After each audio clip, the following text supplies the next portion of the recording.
Hello, aloha and welcome, and thank you so much for 4,000 followers here on my The Aloha Studios YouTube channel. In order to celebrate, I'm going to host a live paint-along session. For more infos, please check the description down below. But first things first, in today's video I'm going to show you swatches and holiday chickens of all the art supplies I bought at Hands in Osaka, Japan. And if you've missed that video, I'm gonna put a card up here. There are two parts to this video. Here in part one, I'll show you a few items that I've already tried while I was still in Japan, like this brush pen by Akashiya and this tiny little Maruman sketchbook. The brush pen has real bristles, which I'm showing here, so they splay apart as you can see, and it has black ink. A little bit later in part 2, I'll show you how to paint the holiday chickens in mixed media, so please feel free to use the timestamps in the timeline to flip back and forth between the parts if you want to. Here I'm flipping through the sketchbook. I'm just indicating here that the paper is textured on one side and very smooth on the other side. The paper was pretty thin. It didn't say how thin or how thick, but I'd say maybe 110 GSM, and it held up really well to the brush pen ink. Because I was still in Japan at that time, I decided to paint a few native Japanese flowers. I just went ahead and looked it up. It's 126.5 GSM.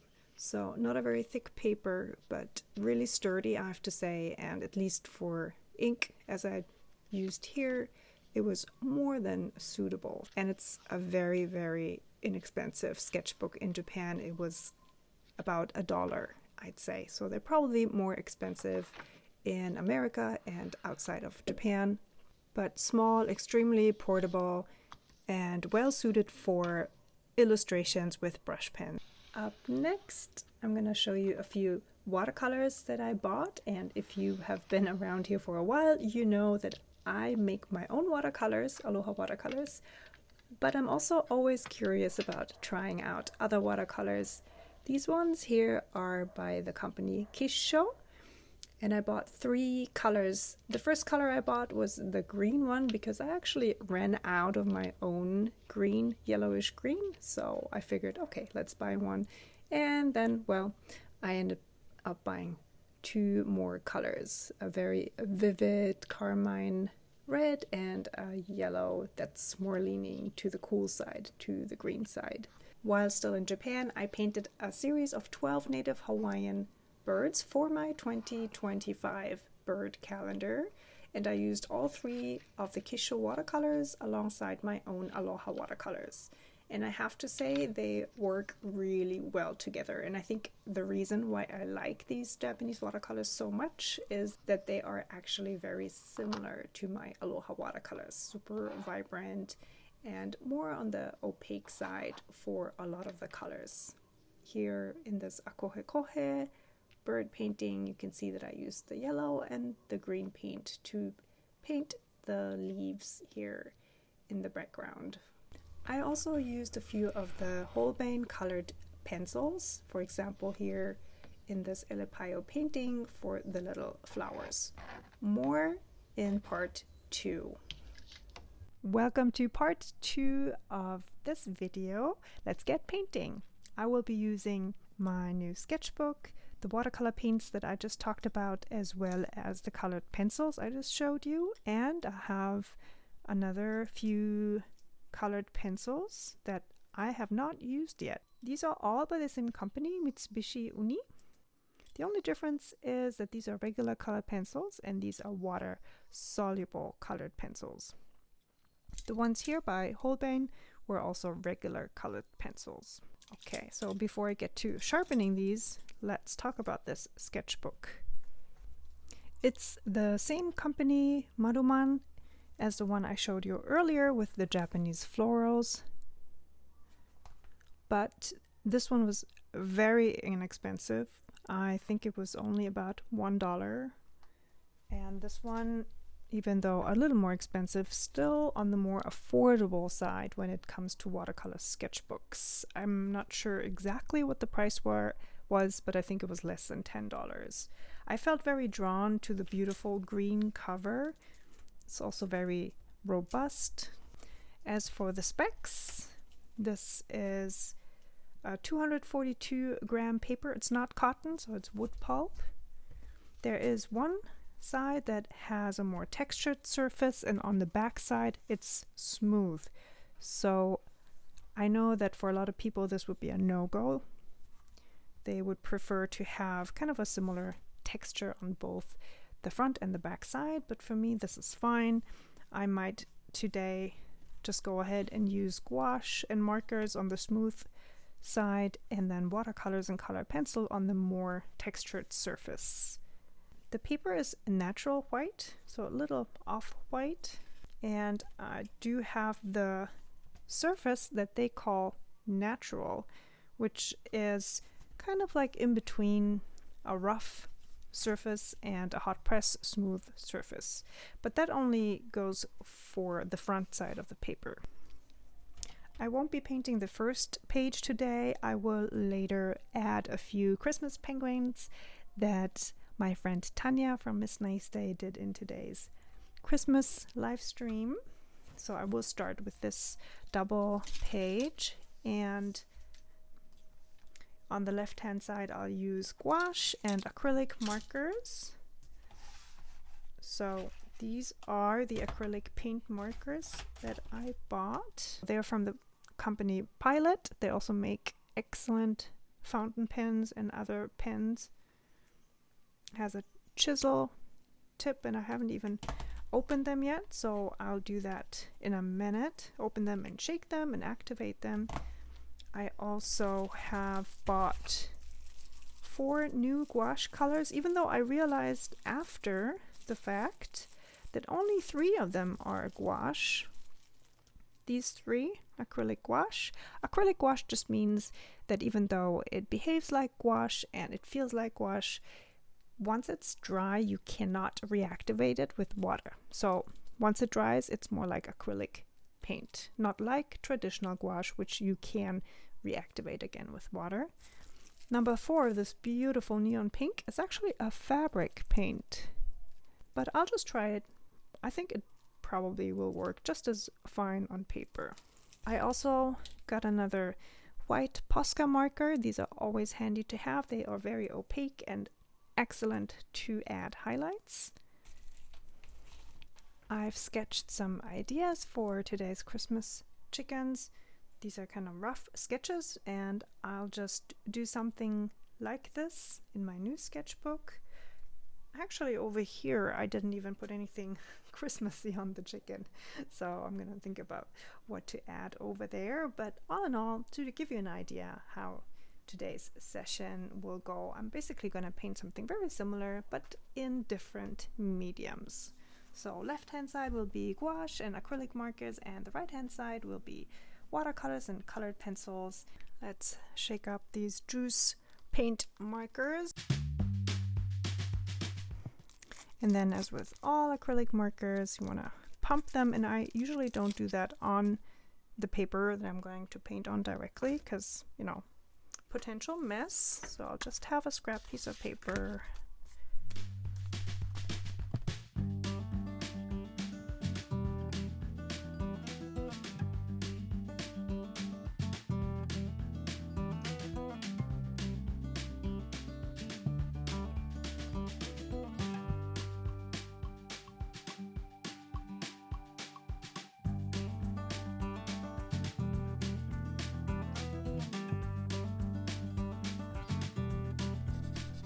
And very juicy. And a very satisfying click when you put the cap back on. I guess it's just a minor detail, but I like it. Okay, I think the paper is keeping up very well too.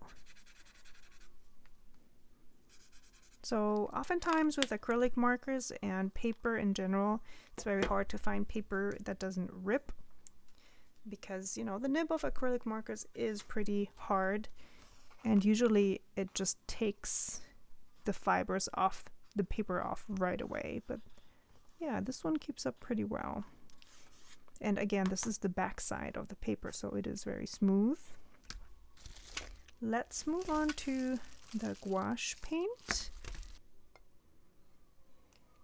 Not sure if I mentioned this, but these are all Turner acrylics. The other really famous company, I think, from Japan that makes acrylic gouache is Holbein. I have a few of those as well, but I've come to really like the Turner acrylic gouache. This color is permanent yellow-green. This one is strawberry red. And then the fabric paint. Neon pink, fluorescent pink. Ooh yeah. Oh yeah, nice. Let's do a few swatches with these. First is the dark black green. I'm gonna water it down a little bit. Beautiful. Next one is the permanent yellow green. Oh, I think actually this is almost the same color as my watercolor. Very nice. Feels almost fluorescent. Water it down a little bit. Just because I'm curious, let's just do a quick swatch of this yellow green of the Kissho watercolor. Yeah, maybe a tad more blue in the watercolor, but other than that, very similar. Next is the strawberry red, Ichigo Ido. I would honestly call that, this is more like a quinacridone violet, but hey, strawberry red or strawberry color just sounds nice, doesn't it?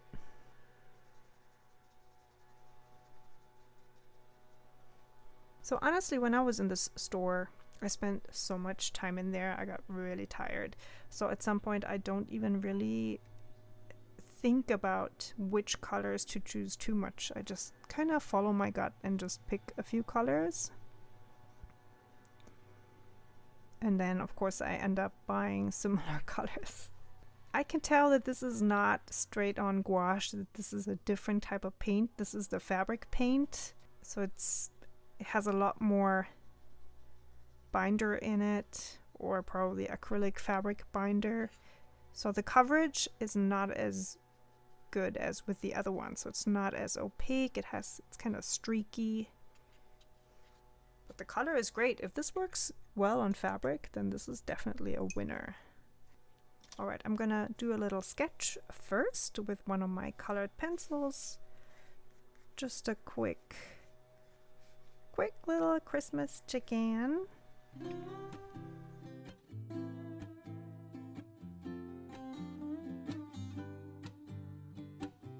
So I'm just getting the shape of this chicken down in a very rough way. So the chicken it's standing there kind of like the body's looking to this side on the right hand side and the head is looking to the left. That's why the stance is a little bit awkward maybe. But I used a reference photo from Unsplash, which I'm gonna put on screen for you to check out if you wanna follow along.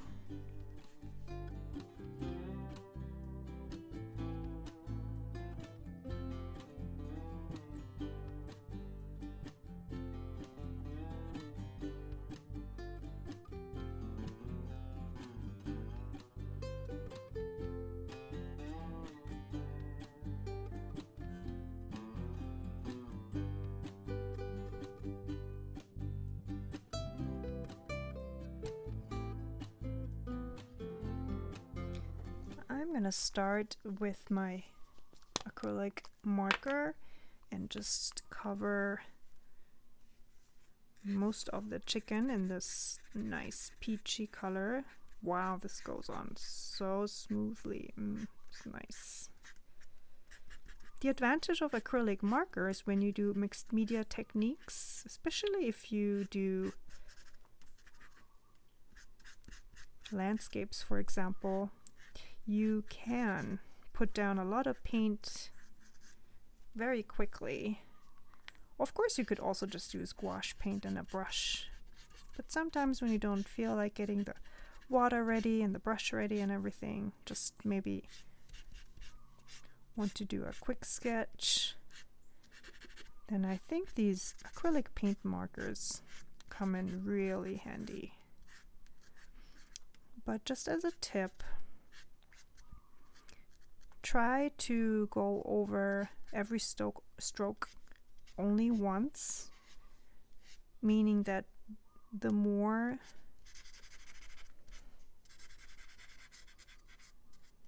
layers you add, the more likely it is that you'll rip the paper, or that the paper will start pilling. Or if you want to go over, then just let the first layer dry completely. The wetter it is, the more sensitive it is, and the more likely it is that you'll damage the paper fibers. Okay, I'm gonna use my other paint marker to fill in the shapes of the light bulbs.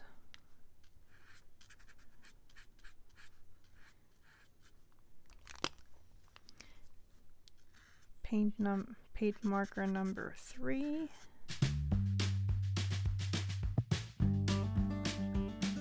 And then for these 2 remaining ones, I'd like some pink or red. I'm just gonna go for the gouache.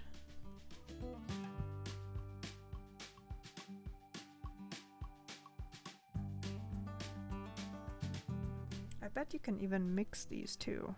Maybe create somewhat of a more peachy type of pink. Let's try this. Oh yeah, nice. So immediately a more muted version of my purple pink gouache paint. So I'm going to use this one to paint this part of the chicken. I'm not sure what this is called. So in my first language, German, we call this Kamm, I believe, which would translate to comb in English.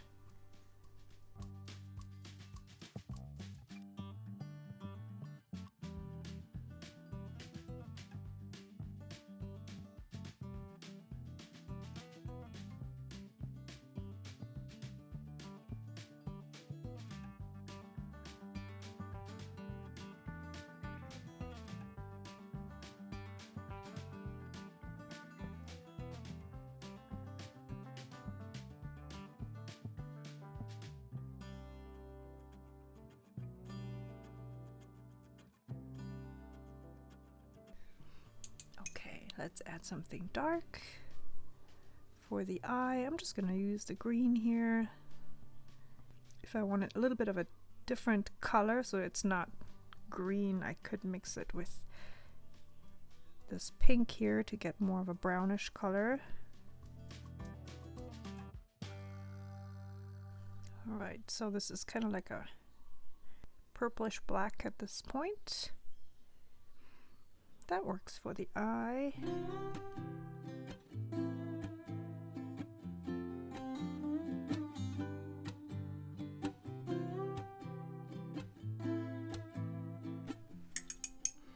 I switched to a round brush size 4 and we'll add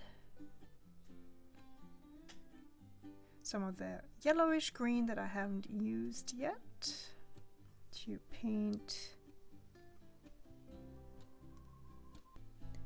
the string light.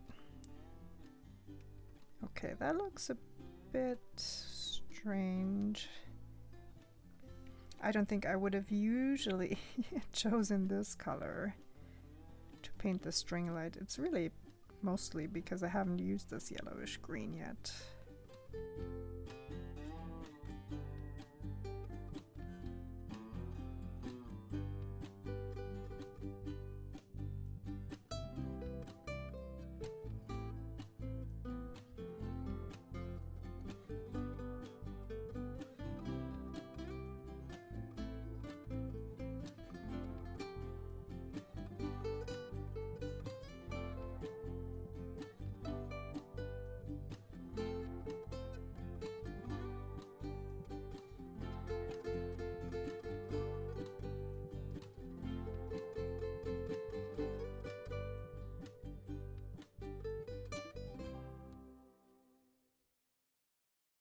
To use up my yellowish green paint that I have hardly used, only to paint the string of the Christmas lights, I'm just gonna use that to add a tiny bit of background.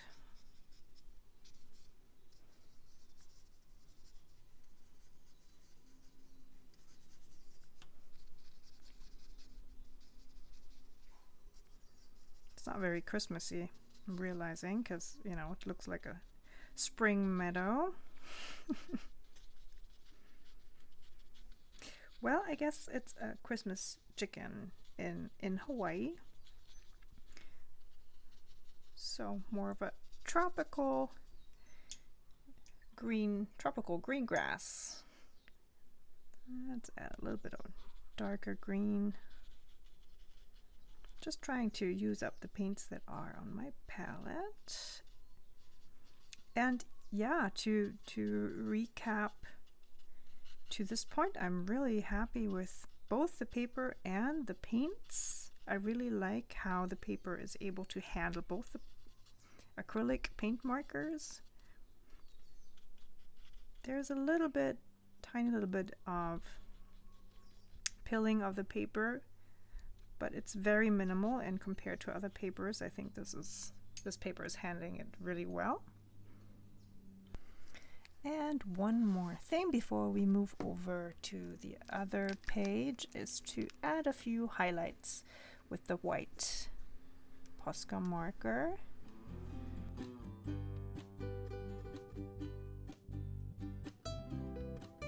here. Okay, here we go. Let's move on to the other side where I'm gonna use the watercolors and colored pencils.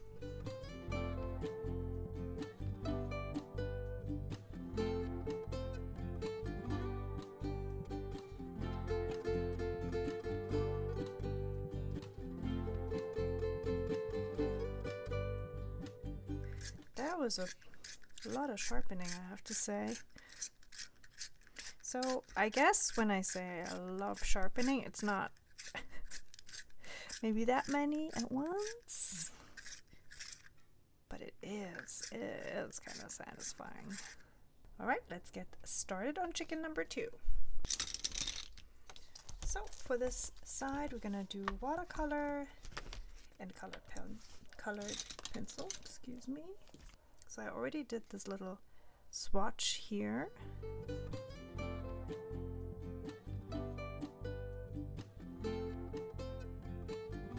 Let's start with the Holbein. This is the Naples yellow.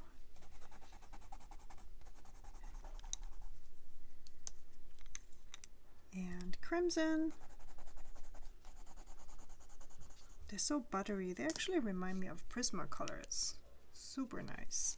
Raisin is a dark purple. I'm not sure if you can see that. It's really dark. It's almost black. And Celadon. It's also so smooth and buttery. Really nice. Because this is the textured side of the paper, you can see the texture coming through a little more than it would on the other side. Next, let's check out these Mitsubishi Uni colored pencils. This is the yellow green. Ah, these are a bit harder. Oh yeah, definitely. So more like polychromos.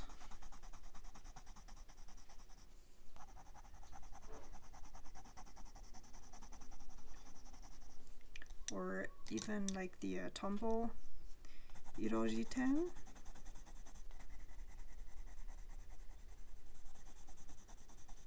So beautiful, very bright colors. Just me personally, or I personally prefer the smoother, softer colored pencils. So for me, the Holbein are definitely the winners in this comparison. But let's check out these Mitsubishi Uni watercolor pencils. Start with the lemon yellow. Beautiful. And because they are watercolor pencils, they are softer. That's pretty much true for all watercolor pencils.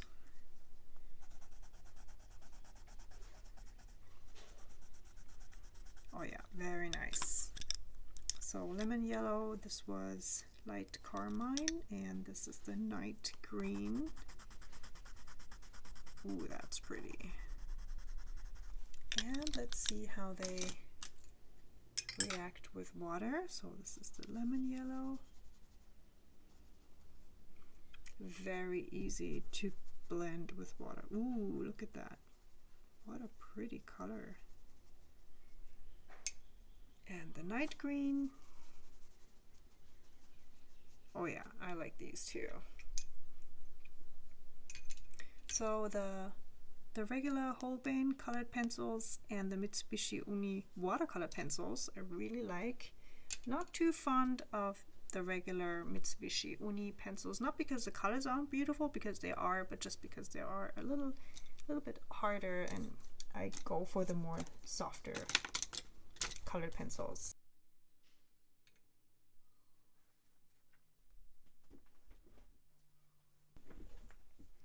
Now that the paper has dried, I can definitely say, yep, there's quite a bit of buckling going on here. We have a nice big wave in the paper. So I'd say for heavy watercolor washes, lots of water, this is not the best paper. I, however, personally don't mind if my paper buckles. I just then have pretty chunky sketchbooks in the end. So I'm fine with that, but I just wanted to put this out there. Next, I'm going to apply this burnt orange mix that I mixed from the yellow and red. I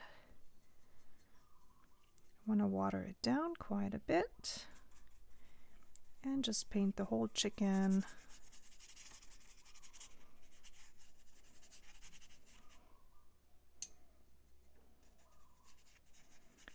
Laying down some color. You can also see that the watercolor pencil now mixes with the watercolor.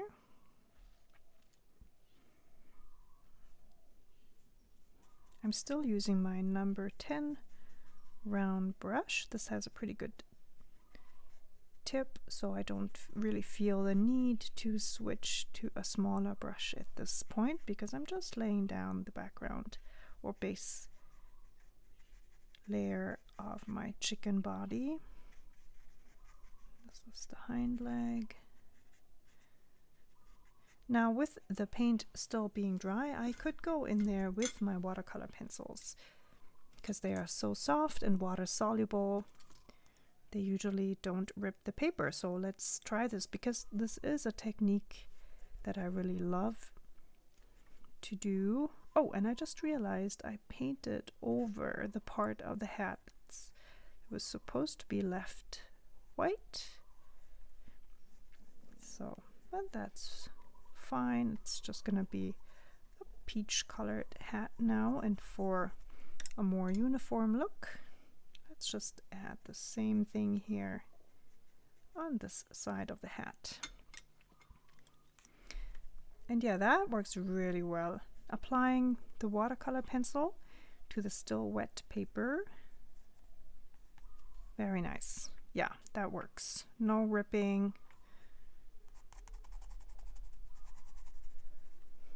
At all.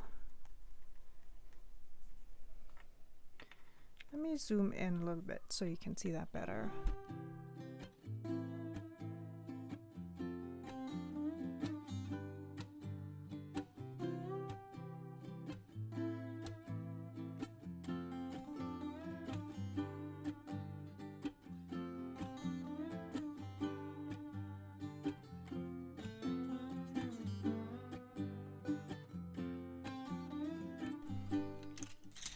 Before I go back in with more watercolor and regular colored pencil, I'm gonna use up the rest of my mixed orange, especially to indicate shadows here in my chicken.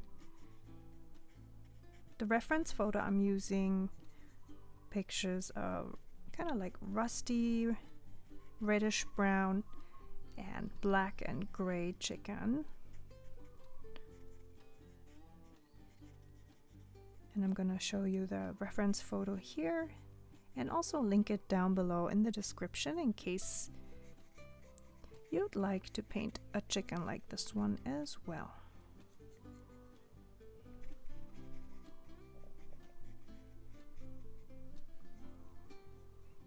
The legs are actually a bit more yellow, so let's mix in some yellow for the legs.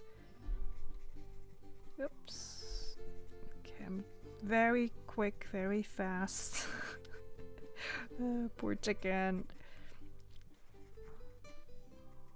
Poor chicken has really clumpy legs now. Sorry, chicken.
And where's my Posca marker?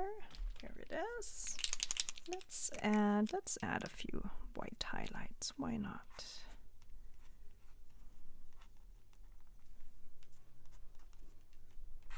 Especially here in the tail feathers. There was some white parts down here as well.